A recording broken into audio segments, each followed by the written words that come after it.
Good evening. I hope I'm audible. Please let me know in the chat if I'm clear to you.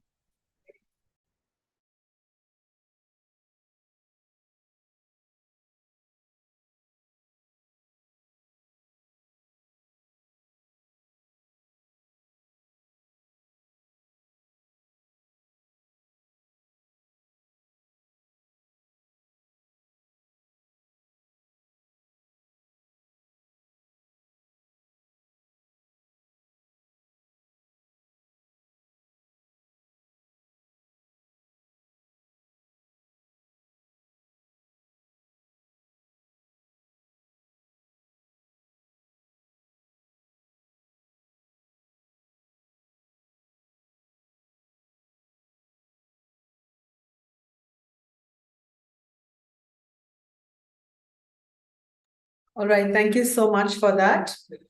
And welcome to today's session hosted by Galvanize Global Education. Our topic for today will be bachelors at the top 100 universities worldwide.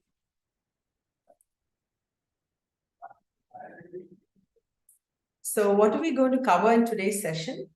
First, we'll talk about what are the benefits of pursuing your bachelor's at the top universities worldwide.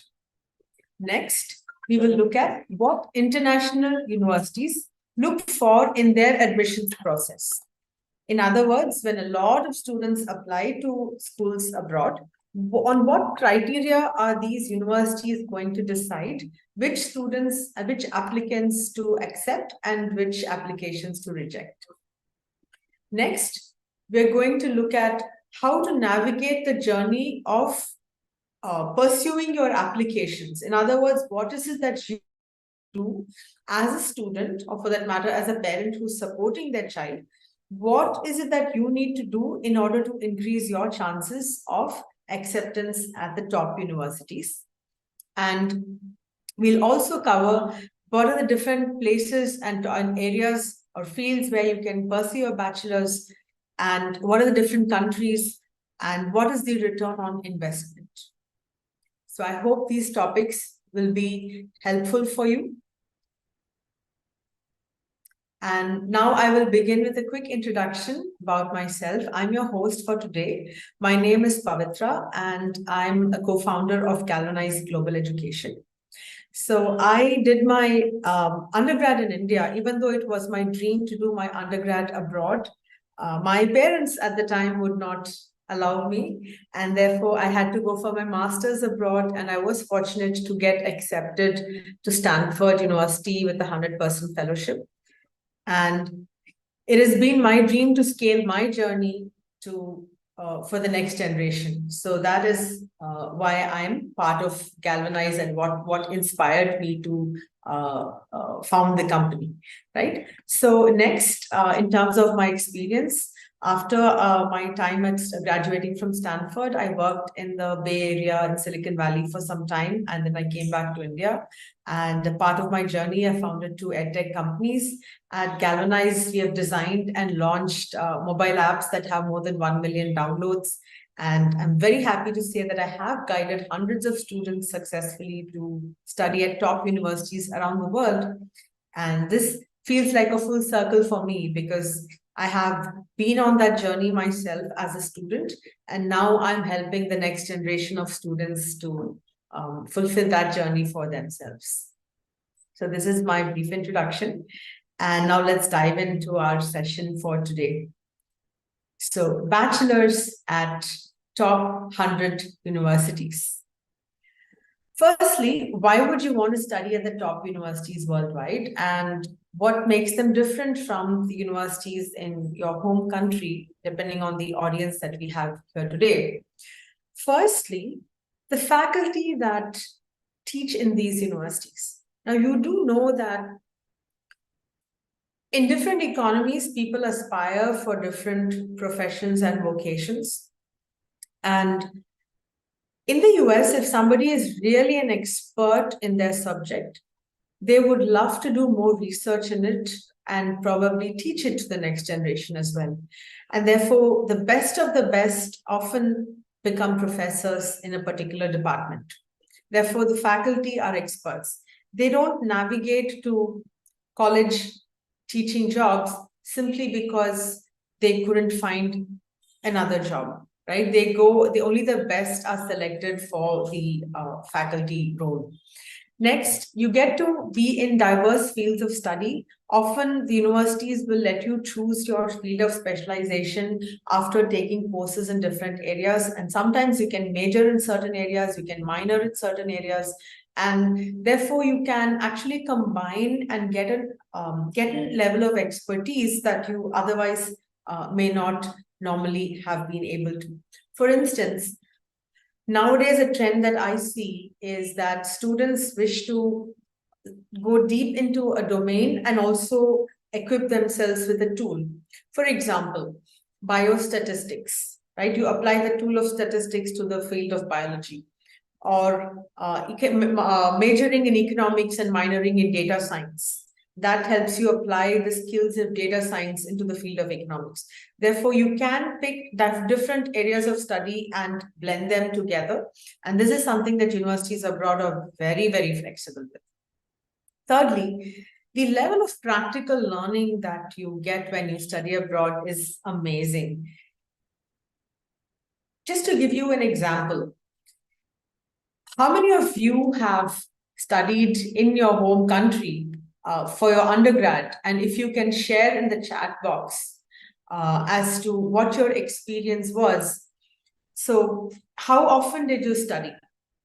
Did you study once in 6 months just before the exam, the semester exam? Then the parents here, please type that.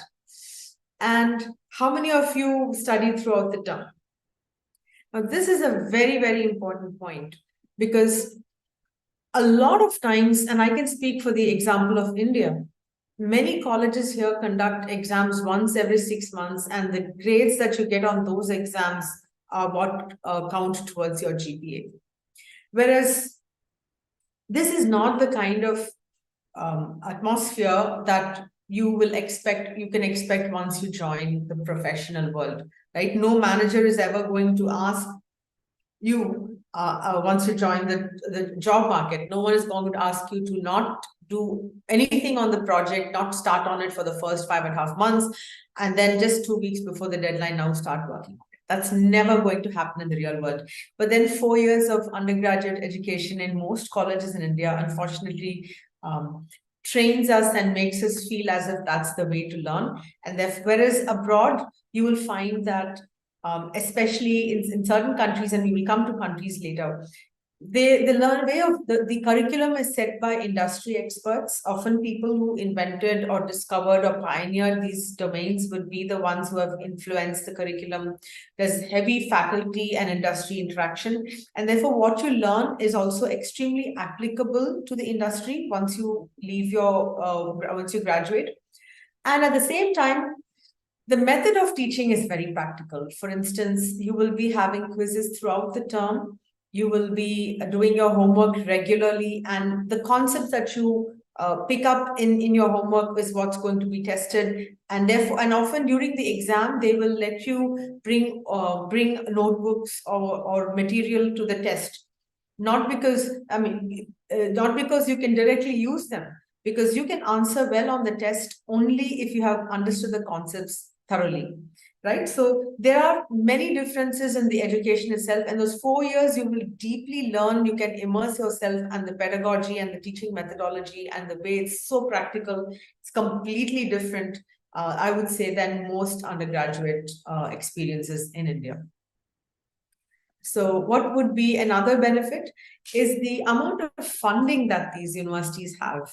It's huge, it's phenomenal. Just to give you an example, the US government alone spends the equivalent of more than $8 billion every year as grants to conduct research at its institutes of higher education, especially the research universities. And this is also added on by other grants and other funding, and the amount of money is huge. Just to convert it, it's the equivalent of more than 50 to 60,000 crore Indian rupees, as an example, every year to conduct conduct research. And this goes into labs, into hiring the best faculty, into creating infrastructure and equipment, and may perhaps even a project grant or scholarship that you might be getting. Therefore, the quality of work that one does in these places is also fantastic, because there's a lot of investment that's happening. The pedagogy and the teaching methodology is great, and it attracts the best faculty. So when you have experienced this level of quality of education, then definitely in terms of the job market, you will have enhanced opportunities, whether you are seeking to work somewhere, you're seeking to do research, you want to pursue higher studies, or even if you want to start your own company. There are definitely amazing advantages to doing an undergraduate degree abroad. And I just want to ask the parents who are attending this session, if you go back and think about your undergraduate experience and what you learned and what you wish it could be like. And this is just to give you an idea of the contrast that you might have. So I just want to give you a little bit of context and some inspiration and examples right here. These are some of the top universities worldwide where my students have joined at Galvanize. These are some of the institutes where students from Galvanize have where we have guided our students to actually pursue their undergraduate studies. In other words, for bachelor's admissions, here are some of the universities where our students have gone on to after their preparation and journey with us. So when we help our students for various aspects, such as test preparation, profile building, and admissions counseling, and so on, these are some of the examples. And you can see the top rank of these universities. These are world rankings. There is the QS world ranking, which you can look up. And just as a reference point, for example, in India, you have IIT Bombay, which is considered as its foremost engineering university. The ranking of IIT Bombay in the QS world ranking is 149. And therefore, that just gives you an idea of the quality of these institutions around the world. So Berkeley, for example, in California, in the USA, University of Toronto in Canada, Edinburgh in the UK, Singapore. These are some very popular destinations, and I will talk to you in more detail as well. So this is just to give you the context as to what kind of a superior experience you can have at these institutes. So now I would like to get into the admissions process itself. So before we do that, it's time for a poll. I want to make this very engaging and interactive. And where are you in your bachelor's admissions journey right now? So please let us know.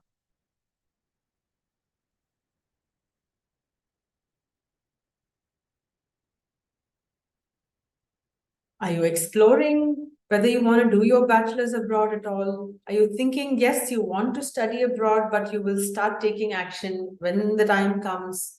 Are you already ready to start working towards your bachelor's, your planning? Are you in the process of deciding whether professional guidance can help you achieve your goals? Have you already enrolled for professional guidance, or are you evaluating people to guide you, including Galvanize?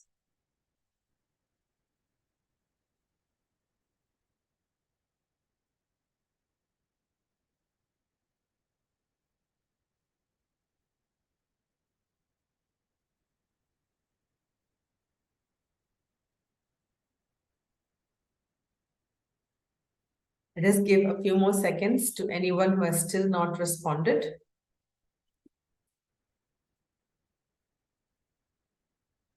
All right. So this is great. There are a lot of you who are ready to start working towards your bachelor's. That's fantastic. And towards your bachelor's abroad. So that means this is a very important session for you. And I hope this gives you a lot of information. Similarly, for those of you who are exploring or thinking, I hope this session gives you a lot of clarity and knowledge that will help you take your decisions as you proceed forward. So a quick glance at the admission process itself. And this is very, very important because this is kind of what you might be, what you're going to go through. So let us actually study this, right? Now, firstly, I do want to clarify that universities abroad, especially in Western countries, are very different from the universities in, for example, Asia or in Africa. And this includes universities in India or China, for example. And the universities in Western countries are different because they have a holistic evaluation process, right? Unlike the universities in Asia or Africa often form their decision based on one dimension or two dimensions, usually numerical based on the scores or marks that you have scored in a particular exam or in your 12th grade. Whereas these universities that we talked about, they have a holistic evaluation. In other words, they don't just look at your GPA. Of course, they look at your GPA, and the GPA is important. But in addition to the GPA, they're also going to look at whether you have done research projects in the area that you are interested in, whether you have taken the standardized tests, and what are your test scores. What about letters of recommendation and essays? Essays that will tell them who you are, what's your personality, and how it's going to fit in their college. What about internships? Have you taken the initiative to spend your time to create something or build something in an organization? Not necessarily a commercial organization. It could be at an NGO, it could be at a research firm. So these are some things that the universities look at. What else do they look at? They look to see your personality. For example, do you have leadership skills? And do you take the opportunity to finish something that you started? So they want to know about your personality. They want to know how you have impacted the society around you, and also your extracurricular activities. So these universities will look at many different aspects before they decide whether to give you an admission letter or a rejection letter. And it's very important to understand that if we start at the right time, we will be able to get all of these things in place rather than starting in the last minute. So that is something else that you need to be aware of. So just remember that universities follow a holistic evaluation process, and therefore all of these aspects are important. They will be looked at carefully, right? So how do you actually navigate from the preparation process all the way to getting your admission? To begin with, you must be clear what your goals are, right? As they say, the planning well done, you're halfway there at your destination. So what is the goal that you're aiming for? What area do you want to study? In which country do you want to study? Why do you want to study that specific field? So you have to be very clear about the goals. Next, based on what your goal is, we will have to help you build your profile, right? A university wants to see someone who has demonstrated that they have put in the thoughts, the time, the effort, the dedication into building their profile in such a way that the university feels that this person, if I give admission to them, then they are going to make excellent use of the research opportunities that I have available for them. So once your profile has been sufficiently built, keeping in mind the goal that you're seeking, then is when you focus on preparing the tests, standardized tests, and then, of course, applying for admissions. Now, this is not 100% sequential, because while you're preparing for your exams, like your tests like the SAT, you may still be continuing to build your profile for another year or so. So it's not like you complete the profile building and then you start the test preparation. It doesn't work that way. You will have to do some of these activities in parallel simultaneously. So it's just to keep in mind that these are all stepping stones have to be crossed for you to successfully apply to universities and receive your admission emails. So speaking of the admission process, when do we start the groundwork? Now, we already discussed that profile building is something that is going to take some time, right? So how do you go about the process? And this is, let me actually walk you through a little bit on this, right? So firstly, if you think about it, one doesn't just discover and their goals. That there are many students who have clarity in terms of their strengths much earlier itself, right? So you will have to think that you will start your profile building earlier. Start right in middle school, if not earlier. So for instance, if you actually think about it, because the profile building is the basis on which it's derived from your goal. It's if you start building your profile in grade 11 or 10, it might be a little too late. So start early and continue to build your profile all the way until grade 12. This gives the university the confidence that you are someone who's consistent and you have built and you've gone deeper and deeper. So profile building is an activity that you will be doing throughout. Then coming to the exams that you will take. The PSAT or the preparatory SAT, ideally in grades 9, 8, 9, 10. Then the SAT test preparation in grades 9 and 10, ideally, but if not, you can still take them in grade 11 or latest by grade 12. The TOEFL or IELTS test prep, because the exam is valid for 2 years, you can take it a little later. And the admissions counseling is something that you begin in grade 11 and you complete it in grade 12. And admissions counseling is where you take all of your achievements and then you convey and you find the right universities and then you present your case to them to convince them to accept you. Finally, once you have your admissions in hand, then you can go for the visa or the financing and the other processes. All right. So this is the journey like, and this is the timeline. And at Galvanize, we have our services at every step of the way. For all of what you see here, we can help you with very professionally and in a stress-free way. So let's look at step 1, which is identifying your goals. That's the goal setting, right? Before you begin any journey, you need to know where you're going. And that's what the goal setting is all about. So firstly, why do I want to say goal setting is important? Think about it this way. There are 2 options, right? You can be a student very clear, in which case time to focus on building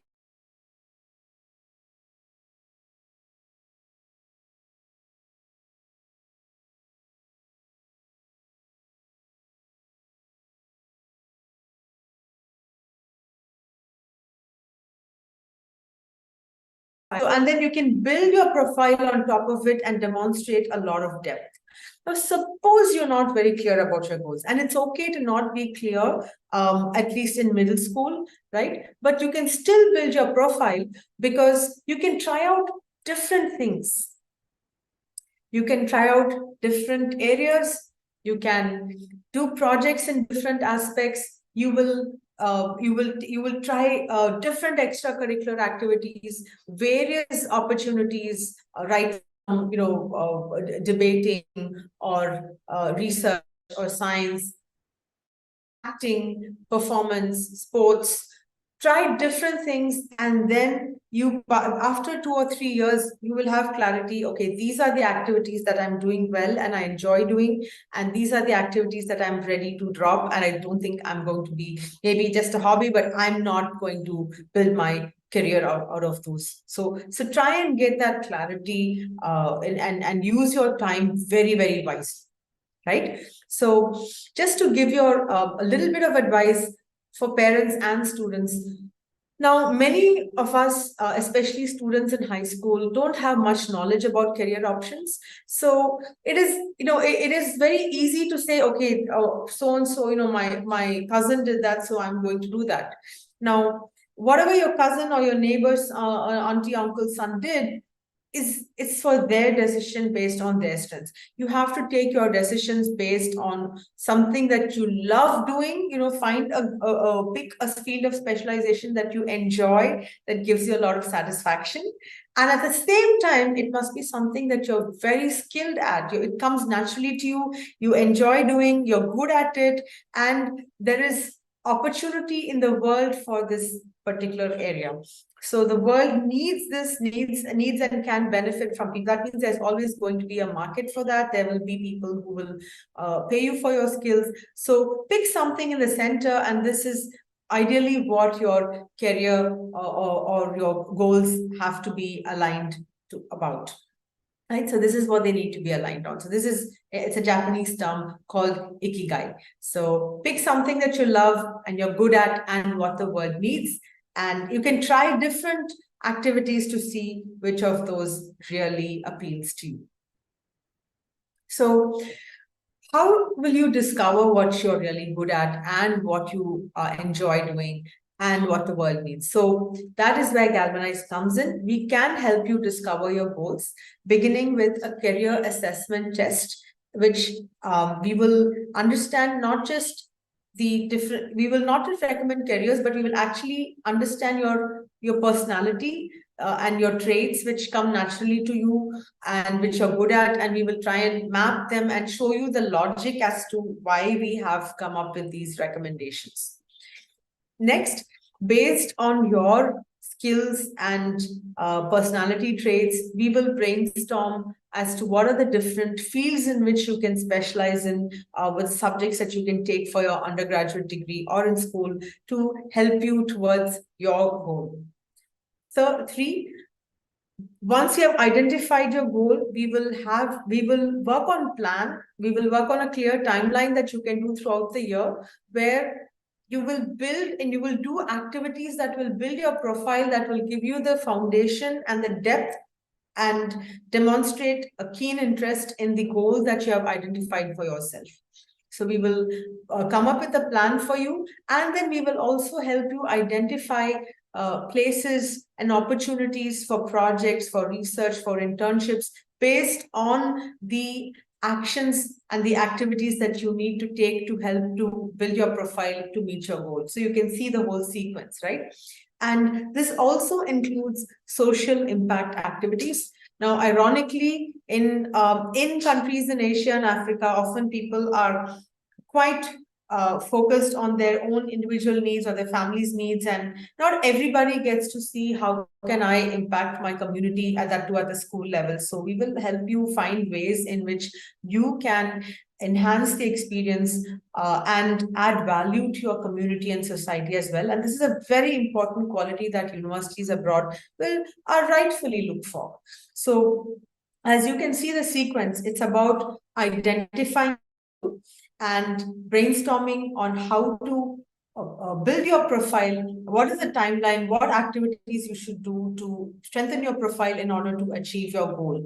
And this is something that we will work with you throughout the year. So by the time the college admission time comes in your grade 12, you would have built your profile, which is so attractive that the colleges will not be able to refuse admission to such a deserving candidate. Right? So that is the beauty of this phase. So how do you build your profile now that you have identified your goal and brainstormed about it? So firstly, please understand that profile building is something that is not common in India or in the Middle East or in many countries in Asia, but it is something that is expected by universities in Western nations. So the reason being, when thousands of applications come to these universities, how do they decide whom to choose? How do they pick the application that stands out? And remember, like I said, these universities do not decide solely based on the GPA or the test scores or the transcripts or the marks of the scores. They want to make a holistic evaluation. So how do they decide which applicants stand out and which have really impressed them? So first, you need to understand what makes a profile shine and stand out in a crowd, right? What are the traits that universities find desirable and how do they identify? First, they look for intellectual ability. They want to make sure you're smart and you're capable. Second, they look to see whether you have the personality traits that will help you harness your intelligence as well as the university's opportunities in a positive way. So in other words, you need to be curious, you need to be able to take initiative, you need to think out of the box, You need to be good at time management and at solving problems and taking things to their completion. You need to be a team player. How good are you in leadership? So these are certain aspects that they're going to look at. And thirdly, they're going to definitely look to see how have you demonstrated these by show me where you have gone in depth in a particular area. Why should I give you bachelor's at my university, which is so well reputed in a particular field of specialization? Show me what you have done in that field. Show me the level of commitment that you have in that field. And this is definitely something that the universities will look for, right? So in throughout all this, they also want to make sure that your who you are, your individualness, your uniqueness, your DNA, the signature that is you, how it comes out to them. Your passion, your personality, your sense of humor, your willingness to help others. They want to see who is this person that I'm going to admit to my university. So these are all the reasons that because universities look for these things, we want to make sure that when you apply to by looking at your profile, the way it has been built,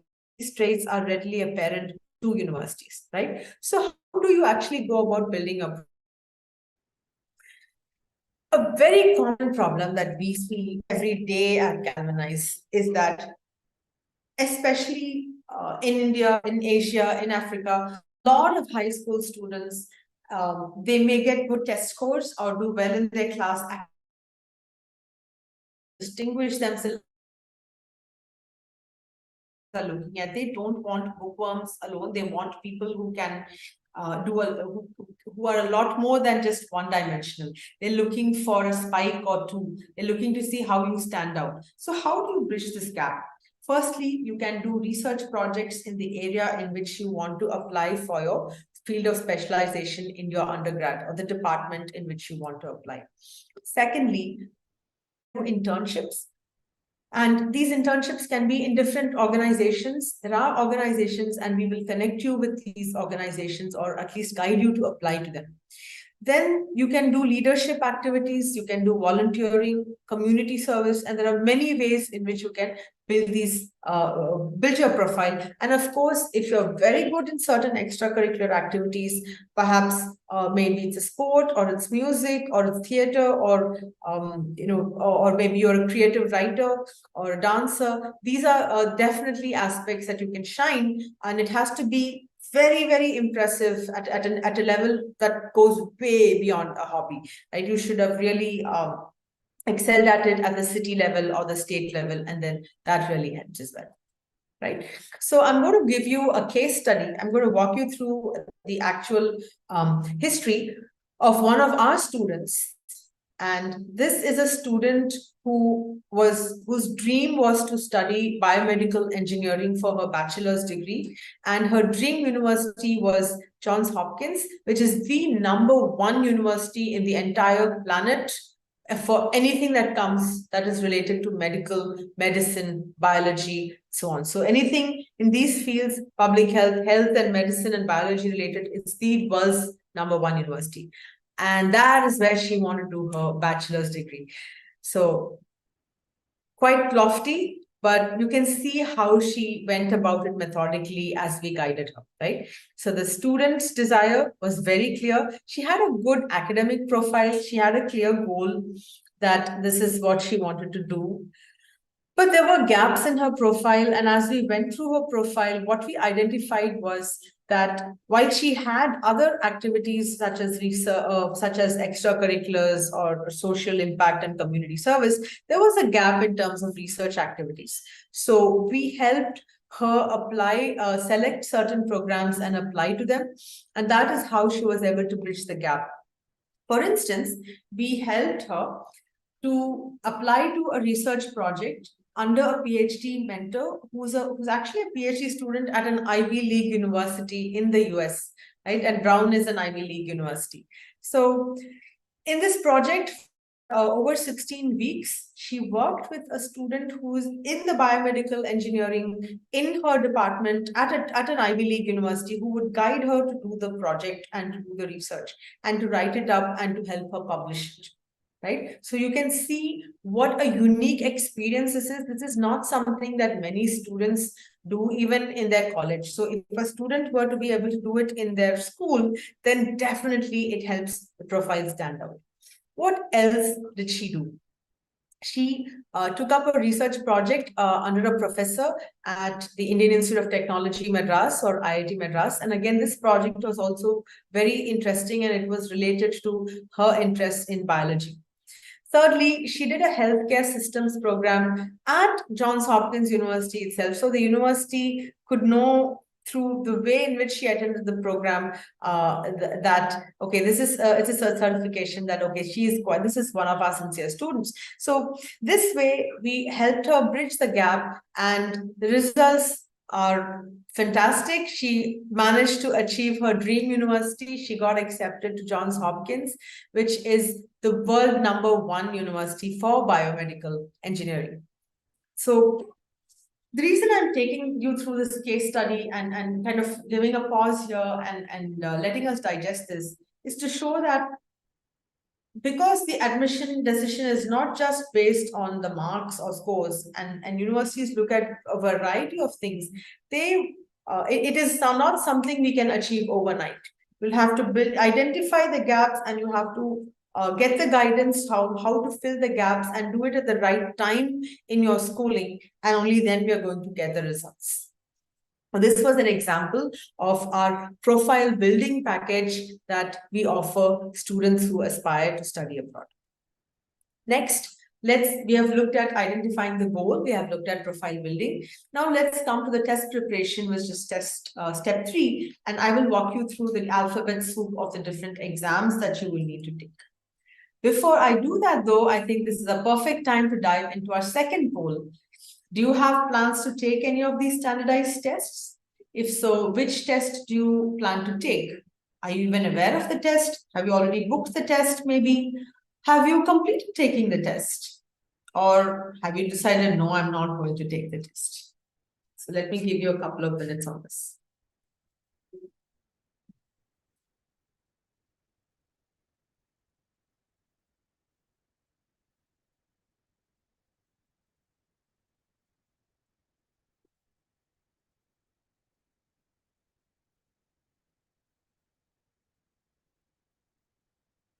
All right. Can I take 1 or 2 more responses?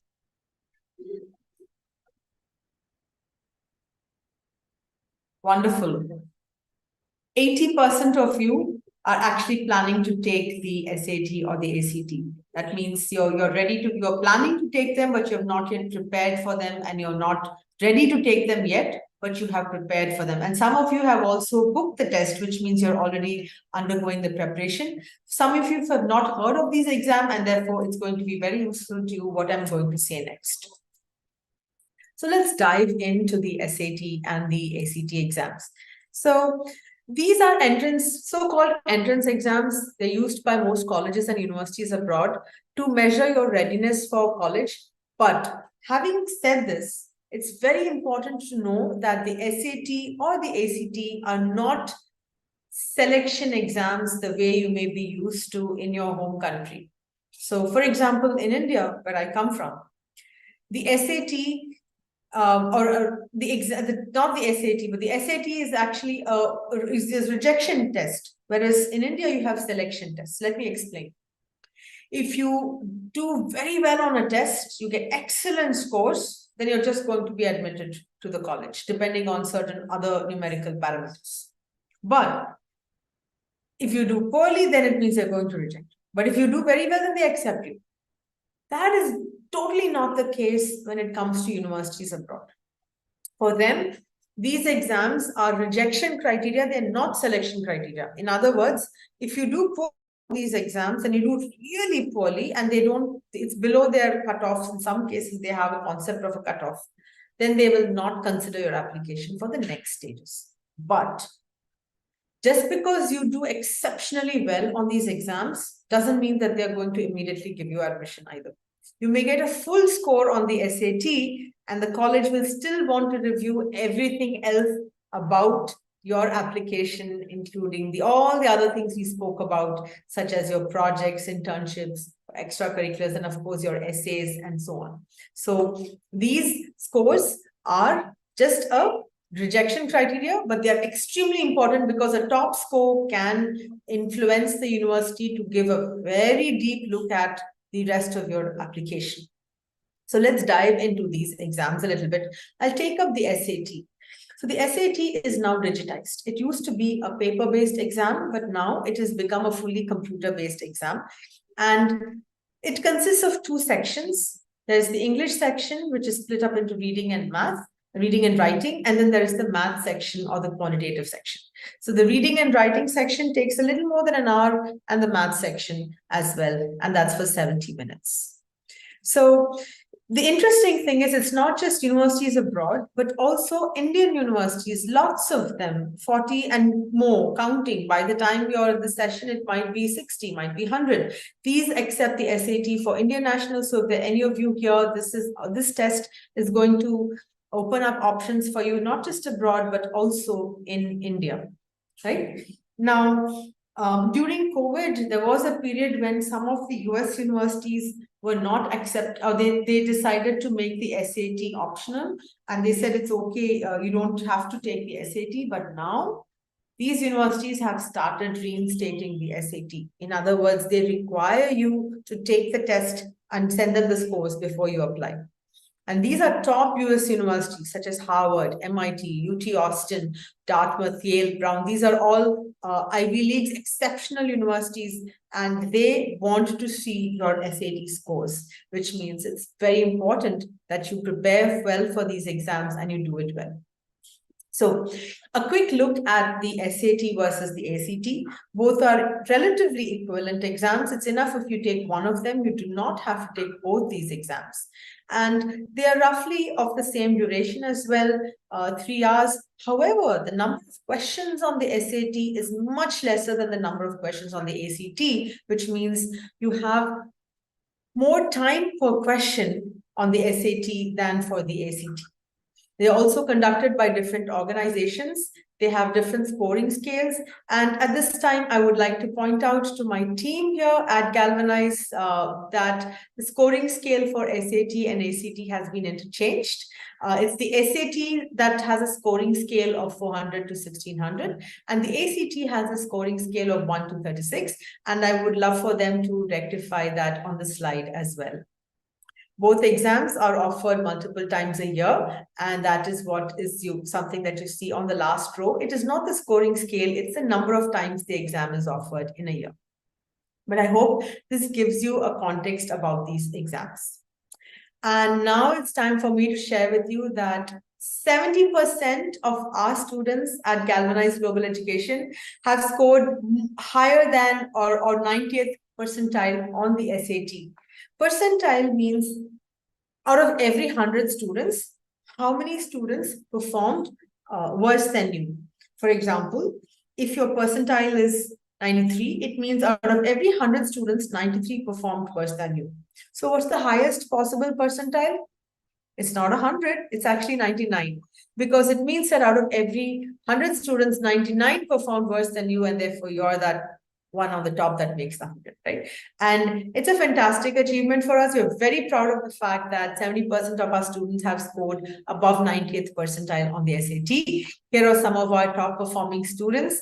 And you can see that a full score or a full marks is not the same as the percentile, right? It's not necessary that I must score 1600 on 1600 to get the 90, to be among the top 1%, right? It is enough if and the scale varies from exam to exam. So when on your score report, they will also tell you what is your percentile. And these are our students from different parts of the world. And this is just to some of our few students, just a few of our many students that are actually, that I wanted to showcase here that I had space for today. So when you look at the exams, and I also spoke to you about an exam called the PSAT.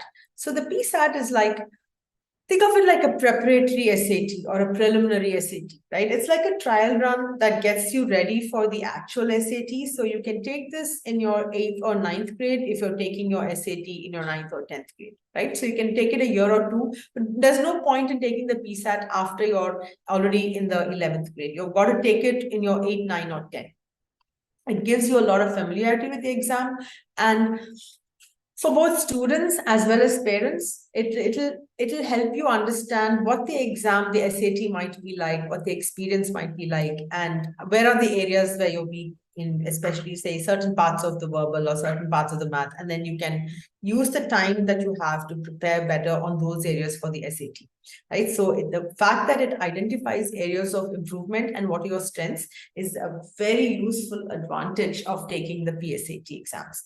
And this is and I just want to show you an example of how one of our students, a lot of our students, but I'll take a specific, just to demonstration, I'll take one example of Vivian, whom I showed you earlier, who scored 99th percentile on the SAT. He's from Delhi, and he actually enrolled with us for his PSAT when he was in his 8th grade itself, right? Because parents were very clear that since he wanted to do his undergrad in a top university, start with the PSAT, do prepare well, and then he scored 99 percentile on the PSAT after his preparation, and because it provided him with the foundation and the groundwork for the SAT, that helped him ace the SAT as well, and he continued the SAT preparation with us, and then he scored 99 percentile on the actual SAT.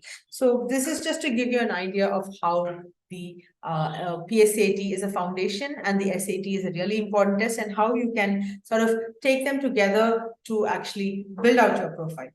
Now, what about the other exams?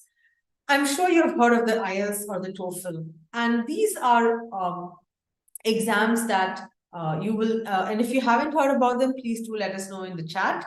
And I would want to share with you very quickly, though, that these are exams that will help you demonstrate to the university that you're very comfortable communicating in English, right? That you can understand whatever the professors say or your roommates talk about, and therefore the English part is very important. And if you are not a US citizen, or even if you're a US citizen, you've been growing up in a country whose primary language is not English, right? Or if the school that you attended was not taught in English, so the lot, and if your mother tongue, basically your native language, is not English, it's better for you to take these tests. Universities do want to make, even if you speak fantastically, it's better to take the test. There are definitely a few universities, for example, some universities in the UK may be okay with you not having taken a test, provided you have demonstrated certain scores on your 12th standard or your board exams. But if you don't take this test, then it might prevent you from applying to some other universities. It would reduce the pool of universities to which you can apply. Right? And both these exams, the validity is for 2 years. They will test your speaking, reading, writing, and listening skills. And the TOEFL is for 2 hours, and the IELTS is longer than the TOEFL. The IELTS, you may actually expect to spend almost a day at the center, because the speaking part is done in person. It's a face-to-face interview, so you have to wait there and meet your interviewer and have a 10-minute conversation. Okay, so that was it for the English fluency or the English language tests. So please do something. I do want to state here that these exams, the TOEFL and the is conducted by an organization called the ETS. In fact, the ETS also creates the questions for the SAT, which is then conducted by an organization called the College Board. And because Galvanize is a premier partner of the TOEFL, we do provide discount vouchers. You can reach us. We can give you a discount on the TOEFL exam that you can use if you use our promotional code. I will request my team members to actually type our code in the chat or reply to you if you want that code right now. Okay. Now, coming to some very interesting stuff. You've done all the hard work, you've built your profile, taken the exams, got your good GPA. But where do you apply to? Which country, which program, which university? So let's dive right in to our third poll. Which country do you want to study in? What is your first preference for your bachelor's degree?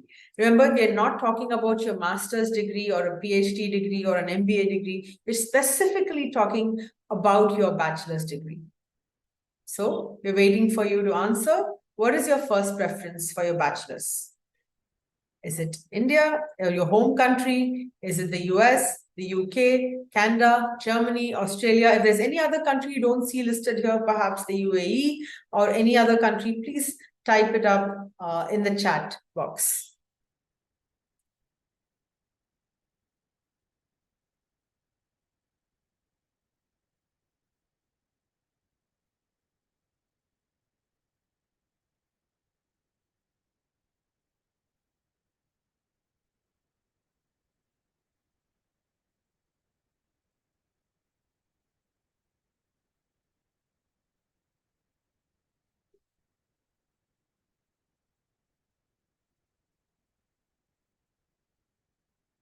All right. That's fantastic. There's a lot of you. All the countries have at least one of you who have picked that as your first preference. This is fantastic, right? Some of you, your first preference is Germany, your first preference is Australia, your first preference is UK, Canada, India, Singapore, others. I've got people everywhere, which is fabulous because I know that therefore this is going to be really valuable to you, what we're going to talk about right now. Because right now I'm going to dive into the country selection and then the program selection and the university selection. First, let's cover the country selection. How do you decide which country to apply to?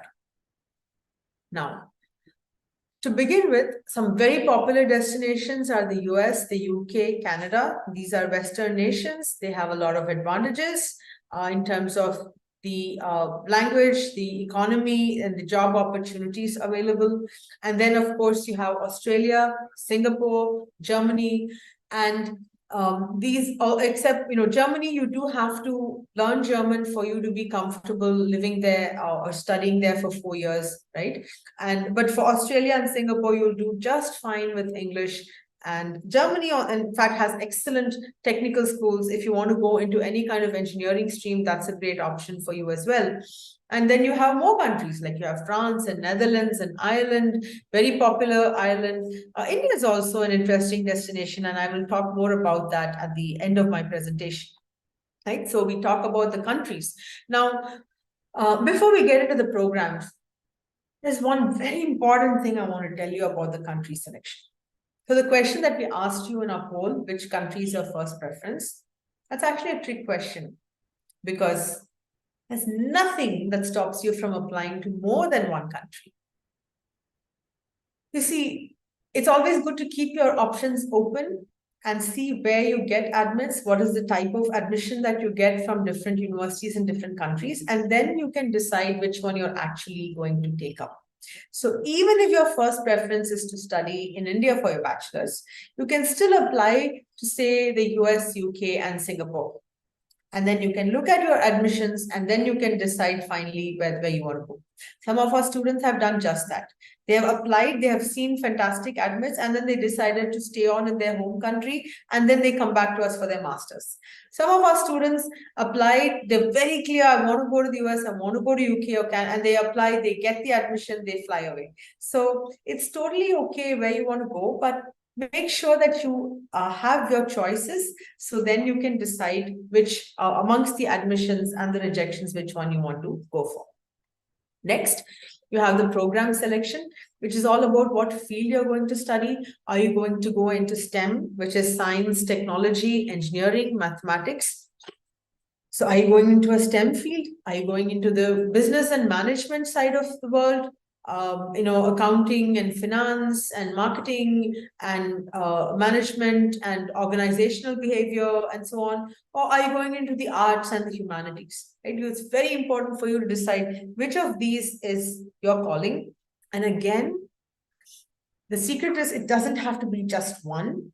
For many of you, it's just one, and that's fine. Some of you, you just love a particular subject, and that is where you're going to shine, and that's awesome. But for some of you, you may want to do something interdisciplinary. For example, the student who gave a recent speech at Harvard during the commencement, she actually did her bachelor's in the history of science. So the history of science, right? So you can actually have interdisciplinary programs like this. You can do a program in design, and design will again blend. There will be a bit of STEM, and there will be humanities as well. So you can look at interdisciplinary options. You can look at the social sciences such as economics, psychology, sociology. So there's a lot of options out there. You can look at history, and you can try and see how they can be applied in the professional field as well, because many of these universities allow you to take courses in various departments. You can major in one specialization, you can minor in a different specialization, right? For example, you can major in physics and you can minor in international relations. That would be very interesting, right? And that way you can honor and nurture different sides of yourself, and be true to your core in terms of who you are and which parts of you want to blossom, right? So in terms of program selection, country selection, now let's move on to university selection. How do you decide which universities you're going to apply to? So when you're shortlisting universities, you must remember it's more important to pick universities which are very reputed for your field of interest, right? For example, I just gave you an example of one of our own students who wanted to pursue biomedical engineering. Honestly, for biomedical engineering, even if Harvard comes and gives her admission, you should still have gone with Johns Hopkins because it's better than Harvard, right? For that particular field. This is so important. Many people think that I must only go to the reputed colleges. That's not true, because the industries or companies which recruit from that particular field of specialization, those companies know which colleges have an excellent program or department in their field, and therefore they will come to you for campus recruitment, and you will find wonderful options there. So always go prioritize the field of interest first, more than the reputation of the university. Secondly, the location. All things being equal, if the reputation in a particular field of two universities is equal, then a university which is situated in a more urban area can give you more opportunities for internships and so on, right? So for example, if you're doing your bachelor's in computer science at the San Jose State University in California, you're going to be very, it's going to be so easy for you to find jobs and internships. Many of your faculty would actually be working in the industry as well, or developing very cool tech products. So it is not necessary that it's important for you to pick the location carefully. On the other hand, if a much higher ranked university is in a more distant location, for example, if you get accepted to Cornell University, it is in upstate New York, closer to Canada than to New York City. But it is so reputed that companies will fly over all the way to Cornell and conduct campus recruitment there. So if you get, that's a great opportunity and you have to take it up, right? So these are some ways to think about it from a location perspective. And I'll also talk to you about career prospects. Always find out how good the career development cell of the university is, how good their career center is, and how helpful they are, how many career fairs they conduct, and what are the job opportunities in that region. Just for an example, the city of San Diego in California is a very hot spot for anything related to biotechnology, right? New York City is, of course, a popular field, a popular spot for anything related to finance, because Wall Street is located there. The Bay Area is a tech hub, right? There are different parts, which cities or areas which have organically grown into being centers of excellence for different fields of interest. So look at your career prospects as well. And of course, you need to look at the cost of studying. What is the tuition that the university charges you? What is the living cost? How much will you spend for your room and board and food and so on? And then, of course, the university reputation. So all of these things are important, but make sure you're very clear why you're choosing a particular field. Remember, you're going to do your bachelor's once in your life. And you want to make sure it's the university that's on your resume, the program that you did is going to hold you in good stead for your lifetime, right? Now, last but not the least, make sure that when you select the university or rather the country, you also work on the work permit. There's something called a post-study work visa. For example, in the STEM field, in the US, if you have a bachelor's degree or any degree in the US, in a STEM field, you can stay back and work in the US for up to 3 years without even requiring an H-1B visa, right? In a non-STEM field in the US, it's a 1 year stay back period. On the other hand, in Canada, it's 3 years whether you do a STEM field or a non-STEM field, as long as the minimum duration of your degree is solid. Right. So these are some things that you need to keep in mind, and definitely we will advise you and give you more awareness as you come to these aspects. Right. So now let's look at the cost of studying abroad. So here we have shared with you the cost. It's in US dollars, even though the title column says INR. Please ignore that. The cost is given to you in dollars. And you can, and if you want a sheet of, you want the equivalent in rupees or in Indian rupees, if some of you are more comfortable with that currency, please let us know in the chat. And we can share with you what the equivalent numbers are in terms of Indian rupees. You have to send us your phone number so we can WhatsApp it to you.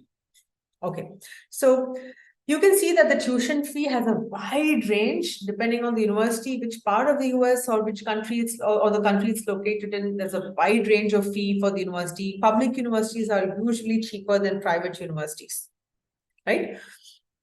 And also the cost of living, which you'll need to take into account. And then we have shared with you the stay back period of the post-study work permit, which each of these countries gives you. And how many universities from these countries are present in the world's top 500 list? This is again to give you an idea. You can see that the US is the one country that has the most number of universities in the top 500 by far, 150, right? So all the countries of Europe put together have 109 universities in the top 500. So clearly the US has invested heavily and richly in its institutes of higher education for not just decades, but probably for centuries. So if you want to, you can take a screenshot of this, and this is something that you would you can actually look at and use it to inform your decisions.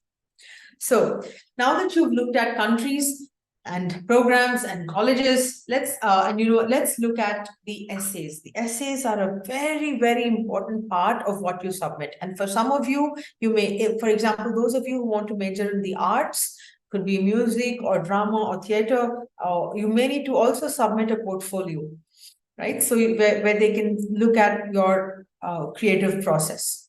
So what are these college essays and why are they important? Now, college essays are also known as application essays or admission essays. They tell the university about you. Who are you? What's your background? What has shaped you in life? What are the opinions you hold and how have you come to those opinions? What are your skills and where have you exerted your skills and what changes have you tried to bring to the community around you? These are the things that they love to get to know about you, and that's where the college essays come in. So the essays have the power to create a powerful impact on the admissions officers who are reading your essays, right? So many of you, you may not be familiar with the concept of college essays because, like I said, if your core education or if your parents have studied in India or they have not, a lot of universities, the typical entrance exam type of universities in India do not actually look for essays. They just go by a bunch of numbers. But if you want to study in one of the top universities worldwide from the countries that I spoke about, then your essays are very important. They can influence the reader both positively or negatively. You will be paying for your application fee, and part of the work you're paying the university for is so that they give a lot of time and focus to your essay. But having said that, if the essay doesn't impress them in the first few seconds or the first 1 minute, they're just going to toss it and move on to the next essay. Right? So it is important to make sure that your essay gives a powerful impression. It's not enough to write in flawless language. your essay must also reflect your uniqueness. The university must feel like they actually know who you are, and they understand you like a friend or a mentor before they decide to give you the opportunity, right? So the essay is a place where you can set yourself apart from the other applicants by bringing forth your uniqueness and what makes you different from the sea of applicants that the university gets. So I'm just going to give you some a closer look at the essays. So what is it that colleges actually look for? When they read your essay, and usually they don't give more than 2 or 3 minutes per essay, when they read your essay, they must be able to understand who you are, who is the student, how can the student contribute to add more value to my campus, to my community, in my university? What are your writing skills like? So these are the things that universities are trying to get. And it's not just one essay, my dear friends. On average, you will need to work on 15, all the way up to 40, 45 essays, depending on the shortlist. And this number I've given from the US perspective. The US requires the maximum number of essays. So for instance, if you're applying to around 8 to 10 US universities, I've given you here just how many essays you have to be prepared to write.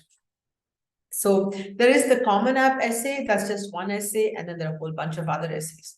For example, the UC or the University of California has its own set of essays. And similarly, an individual university might ask for its specific essays which are over and beyond the regular set of essays that come. So see, these are a whole bunch of things that you need to be ready to dive into. So I thought, why not actually show my students and parents what are typical Common App essay prompts? This is, if you're applying to any university in the US, you will need to submit a minimum one of these essays. But you can pick from a bunch of prompts. So you have a choice here, and I'm going to share with you on the screen. I'm going to give you a couple of minutes to actually read each of these prompts and think how you would respond to them, which one you would pick, which one would actually bring out your uniqueness, and think how easy is it to write these essays and how well can adults write them. I'm actually going to give you a couple of minutes. Please read it.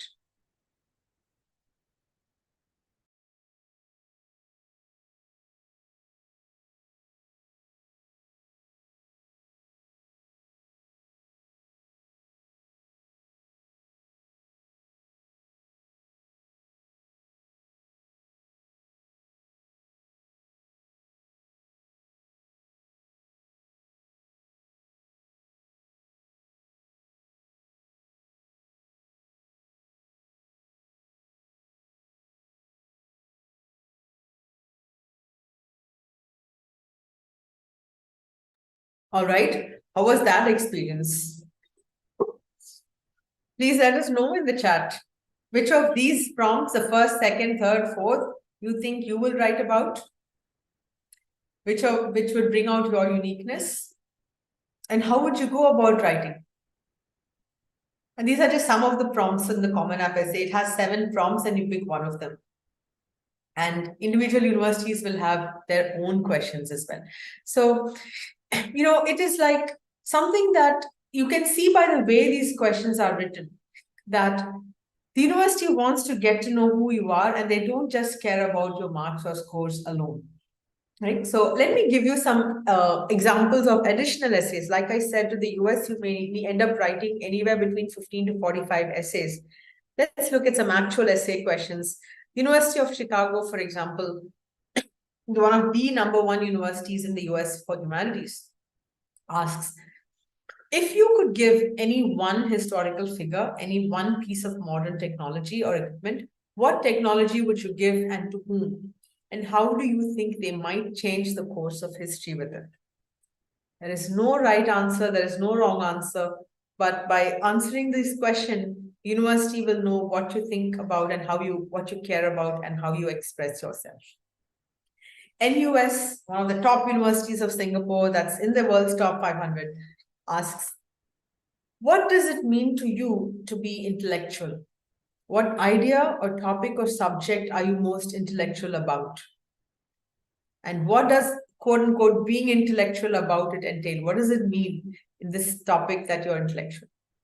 Even parents, for experts in areas, will have to think long and deep and hard to answer these questions. Let's take the University of British Columbia in Canada. They say, tell us about who you are. How would your family, friends, or members of a community describe you? And tell us something about yourself that you're most proud of and why. You see, again, as a school student, we need to answer these questions. Ashoka University, a new age university in India, asks, the language of a person influences their understanding of a world. Pick your favorite work from any language and tell us why this work is special for you and how it has impacted you. So here you have to pick writing from any language, could be even your native language or a different language, and why it is special and how it has changed. So these are hard questions, and you have to write dozens of these essays. But admissions officers will read your essays usually only for 1-2 minutes. If it is extremely good, they might read it for 3 to 5 minutes. And what matters is, because they are processing so many applications, the way in which you begin and you write how your essay presents you and how you end it. If your essay is so memorable that even after they have moved on to the next student and the next student and the student after that, if they're able to remember something unique that you said in your essay, then you've done the job, right? It's about being memorable and in a positive way. And that is what's so challenging about these essays. And they also have to bring about your uniqueness and who you are as an individual. So at Galvanize, our editors work with each and every student to understand their uniqueness. And then we bring this out in the form of your essays. Right. So we have a dedicated portal where we gather your stories, your life experiences, which you can write in your own words, and then we iterate with you to help form the essays and the narrative that will present you in your uniqueness and highlight all the positives. So that's how our essays work. Now, apart from essays, some fields of study do require a separate portfolio, especially in the arts. And here it's not just about sending, hey, here are the art, here are my designs, here are my drawings, here are my composition, my writing, my sketches, my music. No, you will have to carefully select the items that you want to showcase and explain why. Because it's not just about the quantity of items you're throwing, because many college applicants will have a lot of things they want to show the university. You have to tell them why you have picked this particular piece of work, what was interesting about it, and you have to go deep into that. It's the quality of what you've picked, why you have picked. You have to explain your work and what the meaning it holds to you, and the meaning you want to share with the world on this. So you have to reflect on your learning, on your projects, right? And you have to also carefully select how you organize the portfolio. So it makes it easy for the university to understand what you're presenting about yourself and why, right? And lead them through a journey where by the time they are done with the portfolio, going through your portfolio, they'll know what kind of work you will do on their campus and how you will benefit from the opportunities that they have. So think about this. If you want to pursue a career in your academics in this field and a career, what kind of guidance do you need to prepare a portfolio like this? Right? So it's not something, again, that you can just do without, it's not something that's asked of you in a typical Indian entrance exam or the IIT JEE or anything like that. It requires a lot of expertise to actually put together a portfolio. We may need a mentor in that specific field. For example, if you want to go study acting, you may need a mentor who have themselves been an actor or a director who will be able to guide you and help you put together that portfolio. Okay, so that was in terms of the essays and the portfolio. Moving on to step 9, the letters of recommendation or the LORs. So universities want to know, what do people feel about you, the people that you have had the opportunity to observe you in a supervisory capacity. So these letters of recommendation are given by recommenders. These could be your teachers, it could be your coaches, your career counselor. They are mentors who have shaped you and who have had the opportunity to observe you over a period of time. So letters of recommendation help the university or the admissions officer in these ways. Number one, they clarify and support the information that you've already shared in your application. So they get another person's perspective that talks about these qualities that you have. And mind you, the letter of recommendation must have examples that bring out these qualities, and not just, they have to substantiate by sharing incidents and examples, right? So because you have incidents and examples that bring out these qualities, the LORs actually illuminate the capabilities of the student and the personality of the student. So colleges have an understanding of your potential, and not just academically, but in other aspects such as how good you are with completing things on time, how much initiative you take, what's your out of the box thinking, what's your communication like, how effective are you in terms of communicating oral, verbal, written, and so on. So these are aspects that the LOR really sheds light upon. And then based on this, also the university tries to think through whether you will fit well within their community. Some universities also require a letter from your school, which talks about the school, the basically certain numbers, number of students, what kinds of backgrounds the students come from. It's a form that the school may need to provide to the university as well.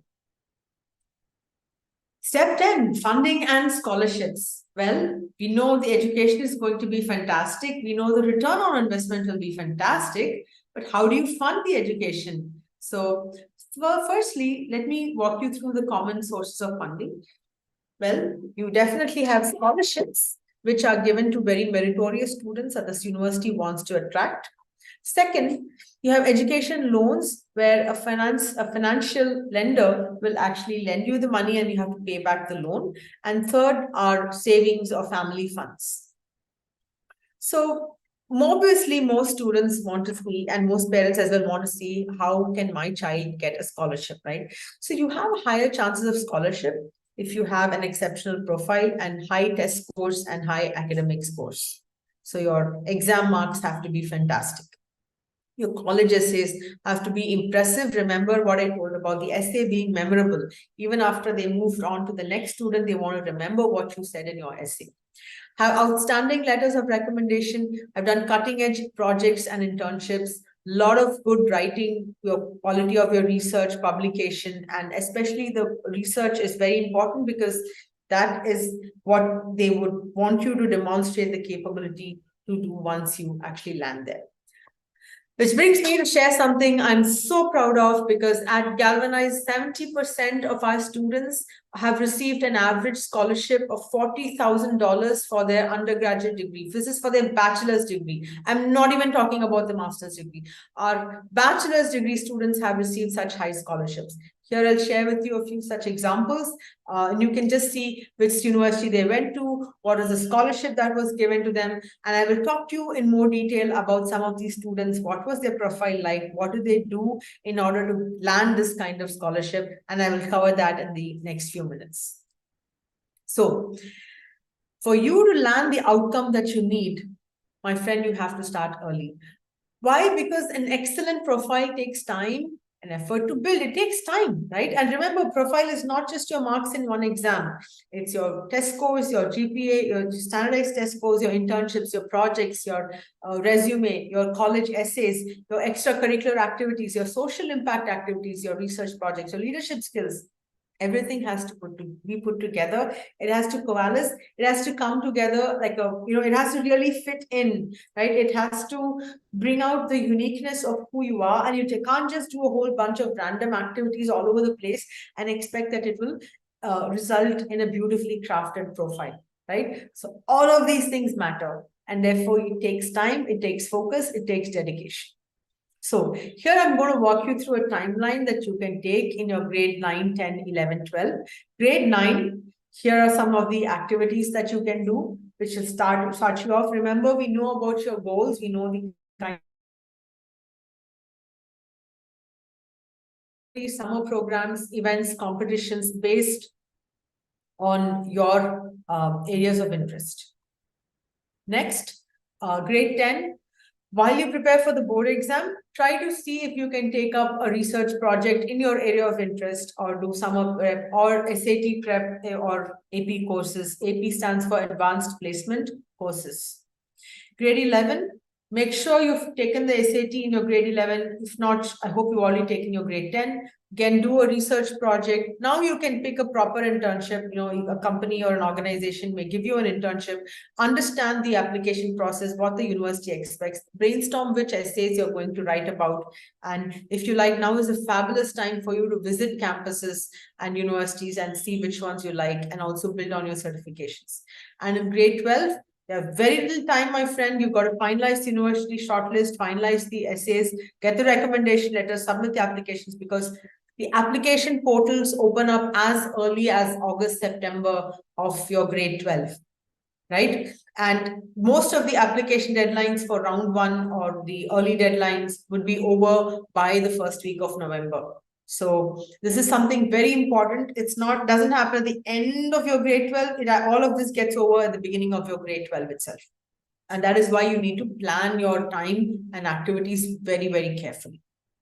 So I'm going to give you again a case study of one of our students who began early and secured admission to their dream school in California. So this student was very passionate about economics. Grade 9, did a difficult certification course in economics affiliated to the University of Pennsylvania. Grade 10, did a research project on behavioral economics guided by a PhD mentor at the University of Cambridge. And yes, we can help you find PhD mentors at these top schools who can guide your research project. That's part of what Galvanize does, so you can reach us for that. In grade 11, completed the SAT, got an excellent score, above 1500, and also in the summer did an entrepreneurship boot camp taught by a faculty from the Columbia Business School. And there are a lot of opportunities like this which you can take up. Grade 12, completed the application process with our help and guidance and received admission from the University of California, from San Diego, which is ranked among the top 10 in the US in the field of economics. So this is to give you an idea of how you got to do different things at different times to help your profile come together, right? So again, I'm recapping to you the optimal admissions timeline here, and we can help you with every aspect of these. You can get started with any one of them, and then we can continue and guide you till you achieve your goal. So I'd like to wrap up our session today with some actual student case studies. Like I told you, I will be sharing with you glimpses of what our students did. I'm not going to spend too much time on any one student, but I'm just going to take you through the variety of students and the different activities they did that helped them achieve their goals. So first, meet Rishit. He wanted to do his bachelor's in electrical systems. He's from Chennai. Look at the different projects that he's done. Very passionate about cricket. In fact, Rishit's dad happens to be Hemang Badani, Indian cricketer. So you can see some of the interests and hobbies and how it nicely aligns. And at the same time, he did some programming as well. And he matriculated to the University of Edinburgh in the UK. Let's take our next student. This is Manya, wanted to pursue BS in economics. She hails from Gurgaon, and her IELTS score is fabulous, 8.5 out of 9. And look at her research projects. She wanted to study in Canada. She has done very well in the English Olympiad and the mathematics as well. And also the Duke of Edinburgh's International Award. This is given to a lot of, this showcases your outdoor activities and your social impact. And she got accepted to do her bachelor's in economics at one of Canada's most prestigious universities, the University of Toronto. This is Raghavan. He's from Chennai. His goal is to do bachelor's in data science, specializing in economics, to applying data science to economics. Fantastic SAT score, and you can see some of his projects. And we guided him to do a project under a PhD mentor at Carnegie Mellon University. And you can see how his project looks at, it combines the research and economics and data. It combines data science applied to a social impact cause as well.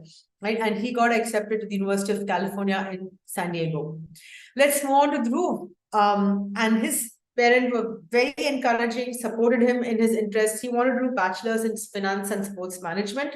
He's from Kodaikanal International School, very nice SAT score out there, and did various projects and activities. Like I said, his interest is sports management, so he managed to do his analytics internship at Chennai Super Kings. Team captain for his school soccer team. He created a coaching manual as part of his internship, and he had trekked heavily in the Himalayas. So you can see the sports management interest really shaping up, and he's currently doing his bachelor's in sports management and finance at the University of Massachusetts Amherst in the US. It's one of the top schools there. This is Niharika, wanted to study everything about the space and the skies. So her bachelor's is in aerospace engineering. Niharika hails from Bengaluru. Like I said, we have students from all over. Her top TOEFL score of 114 out of 120, a very nice SAT score, 1460 on 1600. And you can see her projects and activities, and you can see how it brought out her profile.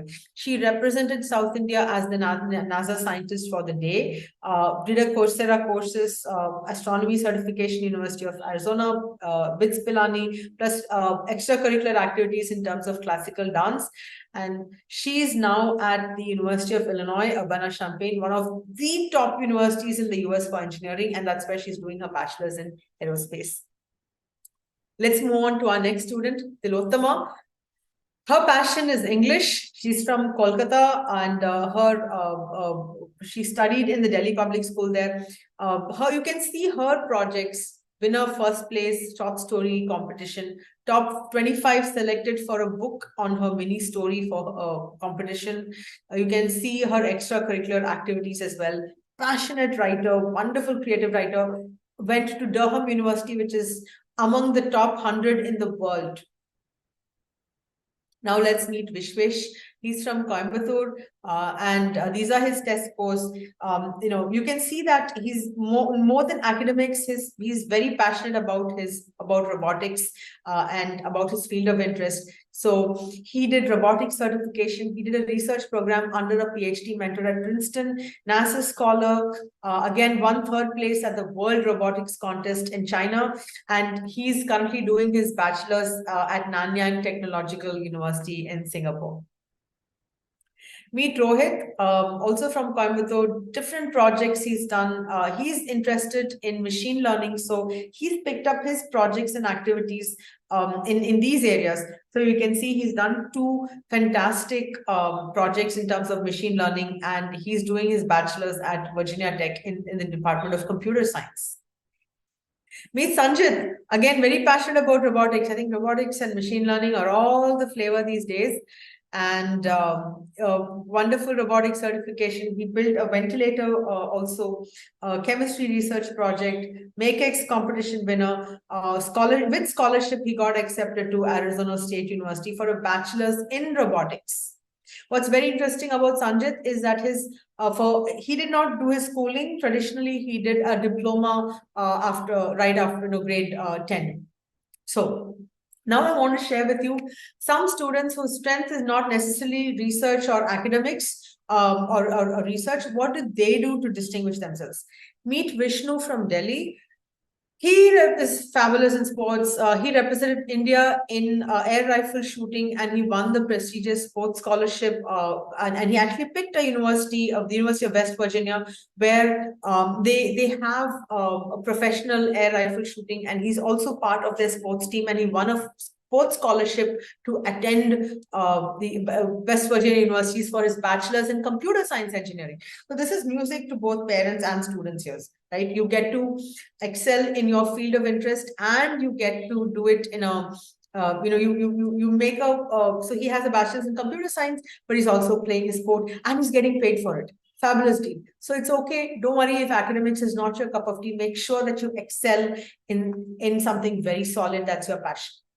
Meet Priyanshu from Delhi. While school or projects was not his strength, fantastic personality, had very sincere, very helpful, really wanted to help people. And so the kind of projects that he did, he did a project with the COVID vaccination, worked with the hospitals there. And also he built up his basics in computer science. did youth tournaments and scholarships and organized a lot of events and activities. Really people person. And this is something that helped him secure his bachelor's in computer science at Lakehead University in Canada. So I hope I've given you an idea of what different students have done and how they have built their profile and communicated it to the university. These are all our students. Now, coming to parents, what do parents feel about Galvanize? I think I'm going to give you a moment to actually read some of the feedback from our parents. Dr. Sarojini, she's a doctor from AIMS, New Delhi. And she was initially like wondering, you guys are so far away, you're in Chennai, I'm in Delhi, what do we do? But as she worked with us, her fears dissolved and we supported her throughout. And she's so happy to see the joy on her son's face when he got the admission. And meet Mr. Ganapati, the father of Dhruv, who wanted to pursue a unique field of sports management, not your typical bachelor's. And he wanted the peace of mind that my son can get admission in a good university in his field of interest and realize his dreams.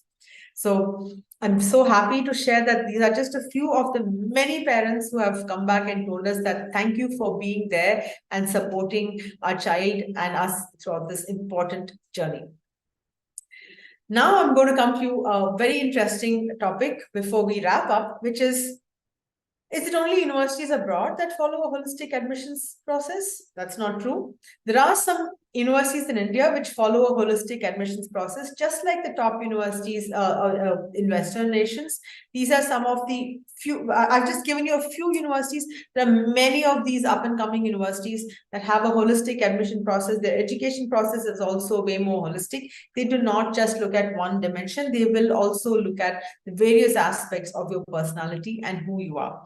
So here I want to share with you one of our students who has received 100% scholarship at Flame University.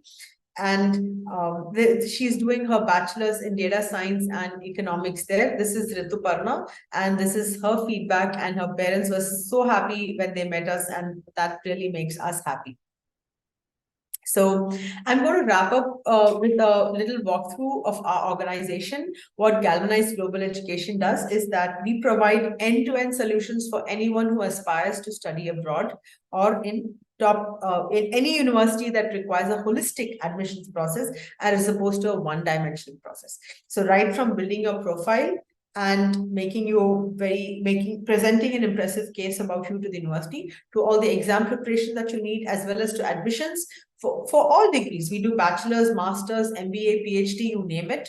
And we are founded and managed by a team that has benefited immensely from quality higher education. So we know what we're talking about, and we're very passionate about giving it to our students. These are some of the universities where we have received admissions for our bachelor's degree. Our students have received admissions from all these top universities and many more. I couldn't find enough space on a single slide to fill it. And this is our team. You have met me through this session. You can also meet here the descriptions of my CEO, Ram Srinivasan from IIM Ahmedabad, my other co-founder, Sriram from IIT Madras. He also went to the US, New York, to do his PhD. And he was so passionate about teaching that he said, I'm going to, I think I would rather teach and do education and build something there than do research. My other team members, as you can see, have also done their higher studies abroad. And we all relate to the journey of what is required for the student and what the parent goes through. So it's now time for the fourth poll. Do you want to have a free profile evaluation session with admissions experts at my team?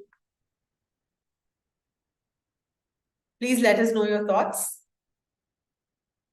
So in this session, we will go through your profile. So you will give us information about your academics, your extracurricular activities, your projects, your interests, which country you're thinking of. And we will look at all of your profile and we will give you suggestions on how you can improve and what are the next steps that you can take. For example, one of the students here had told me, I do not know what I want to specialize in after my 12th. So we can look at your profile, give you a couple of suggestions, and then help you do the career counseling that is going to shed more light on what to do. On the other hand, if you're very sure you want to study a particular field in a particular country, then what can you do to enhance your profile? So these are things that this will be a one-on-one conversation with our admissions expert, who has helped a lot of students do their bachelor's abroad, and they will give you very specific input. So for example, one of you asked, I want to specialize in physics. Which country should I be aiming for? So these are questions that we will struggle to answer in a general conversation where there are people from so many different backgrounds. So if you want to discuss your specific situation and discuss your profile in detail, then you can definitely take advantage of our profile evaluation session. All right. So thanks for your feedback. I'm so happy that most of you have asked for a session, and we would love to speak with you further. So if you want to go get your profile evaluation done, very simple, just scan the QR code or click on the link, or just submit the details that you about, whatever that you know about your goals, and then we will be happy to do a profile evaluation for you. And at this point, I would like to see if there are any general questions that I can take from this audience. It should try to ask something that will be also useful to the others present here. And if it's too specific for your particular case, then it's better to have a one-on-one profile evaluation, right? So please let me know if you have any specific questions. That will be useful to the other students and parents as well.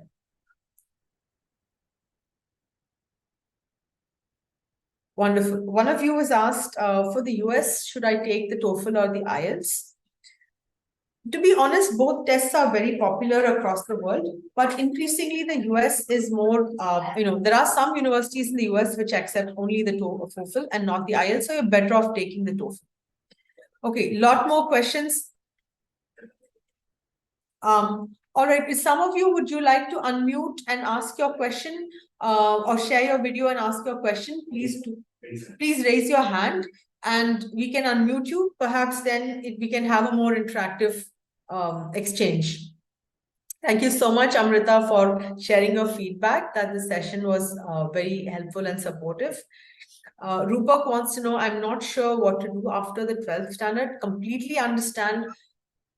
Please schedule a career counseling session with us, Rupak, and once we find out what are your strengths and what are the kinds of areas that if you pursue your strengths will be highlighted and you will enjoy doing those things, then you will definitely find a lot of positives. Okay, Amrita, you have raised your hand. Yeah, how are the scholarships like in Singapore? Okay, thank you for your question. Very relevant question. Scholarships in Singapore. So Singapore is very competitive. There are so many students, especially students of Indian origin, who apply to Singapore, and Singapore has around 5 or 6 very good universities, the most famous of them being NUS and NTU. And because the cost of education is much cheaper compared to, say, the US or Canada or UK or Australia, Singapore is not that liberal in handing scholarships. Right? Their cost is cheaper relative to the other countries, and unless the student's profile is exceptional, it's tough to get a scholarship from the university in Singapore. Having said that, there are many loan providers which, given that these are top universities, will help finance your education. The likelihood of getting Singapore is very competitive. Top schools, very close to India, easy to travel and come back, relatively cheaper. Trust me, so many parents are looking to Singapore. So the universities don't feel the need to be very liberal with scholarships. But if the profile is so good that it stands out, then yes, they might consider. Thank you for asking that. I understand that like academics is very important in Singapore, but I am a very average student. So what will Galvanize help? Like what will they do to help me have an exceptional profile? Understood. So it really depends. I will need to understand more about your profile before I give a very broad answer, because we're all about personalization. Now, if suppose, for example, your academics is excellent, your test scores are very good, your essay. So we offer SAT coaching, right? And we can make sure you get a very good SAT score if you follow our guidance and our preparation. Our SAT coaching is all one-on-one, right? It's not, we are very clear about finding each student's gaps and filling those gaps. So an excellent SAT score is one way we can help you. Second, in terms of doing a research project in your area of specialization, we can help you apply to a program and connect you with a guide in the US or the UK who is doing their PhD there. And therefore, under their guidance, if you do a project in your target area of specialization and you publish a paper, then your profile also stands out. This is just one example. There are also social impact activities that you may need to do, and we can guide you on which activities would actually lend to and align with your preferences and strengths. I just gave you a couple of examples. For a more detailed and personal recommendation, we will need to have a one-on-one conversation. Tushita asks, I'm interested to know about your fee structure. Great. And yes, so instead of again giving my fee structure in a session, because it varies from student to student based on the individual needs, right? I can show you what are the different options we have, and then you can go from there. Because see, different universities require different amounts of effort, right? Because the more higher ranked a university is, the more intense work and thought needs to go into the essays for that university, and the more number of essays they want you to write, right? So definitely, if you want to apply to the top 30 schools in the US, the cost per university will be higher than if you say you want to apply to the universities ranked 60 to 90 or 100 in the US, right? So it varies by university, and the university in turn varies by the profile that you have. And if you want to build your profile, and we can help you, definitely we can help you build your profile right from grade 9, 10, 11. So we also charge separately for profile building. So yes, we have SAT preparation course, we have PSAT preparation course, then we have profile building services which are charged yearly. And there is a fee depending on which class you are in, and we build your profile for that 1 year in that grade. And then we charge our fees for admissions counseling, which includes choosing the university and writing the essays needed for that university and submitting a portfolio to that university. So if you require a portfolio, then there would be an additional charge. So I'm not able to throw a number out there because it's so personalized based on your individual needs and goals is what we can help you with. Don't go for any kind of solution that says one size fits all, standard, like, okay, photocopy approach for everybody. It does not work because every student is different, and the universities are looking to admit the students based on the uniqueness of the student. So I can guide you based on your uniqueness, and therefore we will personalize our services and tailor it to your needs and needs. So I hope that answered your question, Sushita. Anyone else who wants to know about our fee, we can definitely walk you through. And please share. We will love to share with you a brochure as well. So I request my team to share in this chat. We can share with you our brochure, and you can use that to learn a little bit more about our services, and you can also share that with any of your friends and relatives who you think might be benefited. Olivia asks, apart from the countries listed here, do we help applying to universities in other countries? Japan, yes, we can help you apply to Japan. We can help you apply to other countries as well, but it will vary, and it's a each country has its own expectations. Right? I'm not sure about China. I think China will again be more academic focused. But again, if there are specific universities there that you're interested in applying to, definitely we can try and see if we can help you there. Japan, we can help you. Hong Kong, of course. Taiwan, yes. Singapore, yes, of course. There are all these South Korea, yes. If you want to study in KAIST, we can help you apply there. So these are some options that we can guide you on. All right, so I had a wonderful time with you all today. Thank you for your attention, your questions, which were fabulous, and thanks for staying with us throughout the session. We hope you learned a lot. And that brings me to my final question. How did you feel about the session today? What was useful for you? What is it that you're going to, did you learn something today that can help you?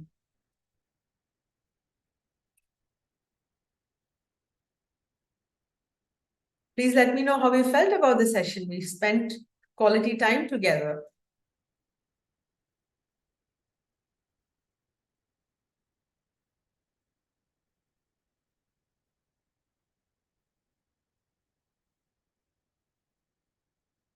Thank you so much for all your positive feedback. This was just fabulous. It's very motivating to me to know that I've made a positive impact on you today and shared something useful with all of you. Thank you. And in case you want to have our contact information, this is our website. Please visit our website. You can reach us or WhatsApp us at this number. You can email us here as well. So, and thank you so much again for attending today's session. Looking forward to seeing you all get fantastic admissions and fly out to the dream school that you have in mind. And we would love to work with you throughout this process. If you want the kind of admissions that I've shared with you on the screen that we have guided our students to, definitely we can help you get there, and do reach us and connect with my team and we can take it forward. So thank you so very much and have a lovely day ahead.